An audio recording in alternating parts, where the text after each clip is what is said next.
ओम नमो भगवते वासुदेवाय नमः। वास्तु ज्ञान गंगा चैनल पर आप सभी का स्वागत है। आज मैं आपको ज्येष्ठ पूर्णमासी के बारे में जानकारी दूंगा। व्रत कब का रहने वाला है, किस प्रकार से व्रत रखना है, किस प्रकार से पूजा करनी है, पूरी जानकारी आपको इस वीडियो के माध्यम से प्राप्त होगी। कौन कौन से नियमों का पालन करना है। ज्येष्ठ पूर्णिमा व्रत का बड़ा महत्व होता है। पूर्णिमा का व्रत स्नान और दान ज्येष्ठ माह के शुक्ल पक्ष की पूर्णिमा तिथि को करते हैं। इस दिन पूर्णमासी के दिन महादुर्लभ योग का निर्माण हो रहा है। इस बार पूर्णमासी पर बहुत ही अच्छे योग बन रहे हैं। तो ज्येष्ठ पूर्णमासी का शास्त्रों में बड़ा महत्व कहा गया है। ज्येष्ठ का महीना ही भगवान का प्रिय महीना है। यदि सच्चे मन से भगवान की पूजा आराधना करते हैं तो मनोकामना पूरी हो जाती है। कहते हैं कि जिस घर में हर महीने सत्यनारायण भगवान की पूर्णमासी के दिन कथा की जाती है, पूजा की जाती है, उस घर में कभी दरिद्रता नहीं आती। उस घर में हमेशा खुशियां बनी रहती हैं। स्नान और दान से पाप मिटते हैं, पितर प्रसन्न होते हैं और माता लक्ष्मी का घर में आगमन होता है। ज्येष्ठ पूर्णिमा ज्येष्ठ माह की सबसे पवित्र दिन होता है। यानी वैसे तो हर दिन पवित्र है, लेकिन पूर्णमासी को पूरे महीने का फल प्राप्त होता है। जैसे पूरे महीने आप दान पुण्य करते हैं, यज्ञ अनुष्ठान करते हैं, हवन करते हैं, उसका पूरा फल कब मिलेगा? पूर्णमासी के दिन, महीने का जब उद्यापन करते हैं। कभी कभी पूर्णिमा व्रत पहले और उसके अगले दिन स्नान और दान होता है। ऐसा चंद्रमा के उदय के समय की वजह से होता है। ज्येष्ठ पूर्णमासी को सत्यनारायण भगवान की पूजा आपको जरूर करनी है, क्योंकि बहुत बड़ा ये दिन है। अगर इस दिन पूजा करते हैं तो आपको लाभ मिलेगा। कई बार तिथियों को लेकर के असमंजस की स्थिति हो जाती है, तिथि आगे पीछे हो जाती है, तो मन में ये विचार रहता है कि व्रत कब रखना है, कब ना रखें। पंचांग के अनुसार 29 जून को सुबह 3:06 पर पूर्णमासी तिथि प्रारंभ हो जाएगी। सुबह के 3 यानी सूर्योदय से पहले ही पूर्णमासी तिथि प्रारंभ हो जाएगी और सूर्योदय के समय भी पूर्णमासी विद्यमान रहेगी। तो शास्त्रों के हिसाब से सूर्योदय के जो समय होता है वो सबसे पवित्र माना जाता है और पूरे दिन का माना जाता है। जैसे सूर्योदय हुए 6:30 बजे, अगर 7:30 बजे तक भी तिथि लगी हुई है, 7 बजे तक भी तिथि लगी हुई है, तो आपको पूरे दिन की मानी जाएगी। लेकिन इस बार पूर्णमासी 29 तारीख को सुबह 3:06 से लेकर के रात तक चलने वाली है, 5:26 तक चलने वाली है। 30 तारीख की सुबह 5:26 तक चलने वाली है। तो ऐसे में उदय तिथि के हिसाब से, सूर्योदय के हिसाब से, उदय तिथि के हिसाब से यह व्रत 29 तारीख का रखा जाएगा। 29 जून को ही पूर्णिमा तिथि में सूर्योदय हो रहा है और उस दिन से ही ज्येष्ठ पूर्णिमा का चंद्रोदय भी है।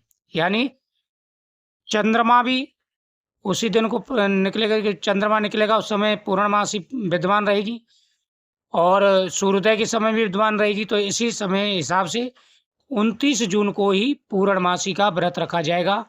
सत्यनारायण भगवान की पूजा होगी। इसी दिन आपको सभी शुभ कार्य करने हैं। 29 जून को ही पूर्णिमा तिथि में सूर्योदय हो रहा है और उसी दिन चंद्रोदय भी पूर्णिमा तिथि में हो रहा है। इस बार की ज्येष्ठ पूर्णिमा पर 2 शुभ योग बन रहे हैं। ज्येष्ठ पूर्णिमा का प्रातः काल में शुक्ल योग है, जो दोपहर 2:26 तक रहेगा। उसके बाद से ब्रह्म योग शुरू हो जाएगा। उस दिन मूल नक्षत्र प्रातः काल से लेकर के 30 जून को 4:03 तक AM तक रहने वाला है। ज्येष्ठ पूर्णिमा के दिन स्नान के लिए ब्रह्म मुहूर्त अच्छा है। ब्रह्म मुहूर्त का समय रहेगा 4:15 से लेकर के 4:46 तक। यह समय स्नान के लिए उत्तम माना गया है। ज्येष्ठ पूर्णिमा का शुभ समय यानी अभिजीत मुहूर्त 11:57 से लेकर के 12:52 तक रहने वाला है। ज्येष्ठ पूर्णिमा व्रत में पूजा के लिए अमृत सर्वोत्तम शुभ है। जो मुहूर्त है वह 5:26 से लेकर 7:11 तक का रहेगा। वही शुभ उत्तम मुहूर्त 8:55 से लेकर के 10:40 तक रहेगा। ज्येष्ठ पूर्णिमा पर प्रदोष काल में माता लक्ष्मी की पूजा का बड़ा महत्व होता है, जो कि समय रहेगा 7:30 बजे से लेकर 8:30 बजे के बीच का। ज्येष्ठ पूर्णिमा के दिन चंद्रोदय शाम को 7:16 पर होगा। चंद्रास्त का समय 30 जून का प्रातः 5:15 का है। ज्येष्ठ पूर्णिमा के दिन भद्रा सुबह से लेकर के शाम तक रहेगी। उस दिन भद्रा का प्रारंभ सुबह 5:26 से होगा और उसका समापन शाम को 4:16 पर होगा। इसलिए इस दिन कोई भी कार्य अगर आप करें तो भगवान का नाम लेकर के करना है, क्योंकि इस भद्रा का वास पाताल लोक में है, इसलिए इसका विचार भी नहीं रहेगा। ज्येष्ठ पूर्णिमा के दिन व्रत रखकर सत्यनारायण भगवान की पूजा करने से परिवार में सुख और शांति आती है। पूर्णिमा की शाम माता लक्ष्मी की पूजा करने और उनके प्रिय भोग अर्पित करने से धन संपत्ति वैभव आदि में बढ़ोतरी होती है। वही चंद्रदेव को अर्घ देने से चंद्रमा मजबूत होते हैं, अशांत मन शांत होता है और प्रत्येक कार्य करने में आपको शक्ति मिलती है। तो बहुत ही अच्छा महादुर्लभ योग बन चुका है। आने वाला समय आपके लिए खुशी भरा और तरक्की भरा रहेगा, कामयाबी भरा रहेगा। पूर्णमासी के दिन सबसे पहला है भगवान की पूजा, दूसरा है सत्यनारायण भगवान की कथा, तीसरा आपको जो नियम बनाना है वो बनाना है पीपल वृक्ष की पूजा का, चौथा नियम बनाना है भगवान शिव का अभिषेक करें और साथ ही साथ खीर का प्रसाद भगवान शिव को समर्पित करें, पितरों को समर्पित करें, ब्राह्मणों को भोजन कराएं।